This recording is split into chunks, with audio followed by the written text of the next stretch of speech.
Struggling to save products on Gumroad for later?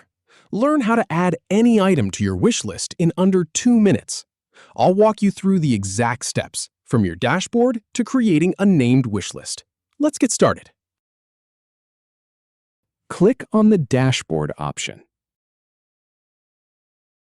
Then, head over to the Discover section to browse available products.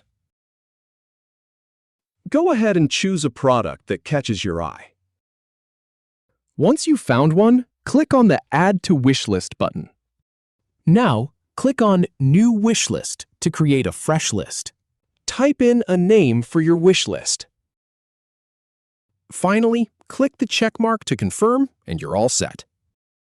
If you have any feedback, or if any info is inaccurate, please leave a comment below.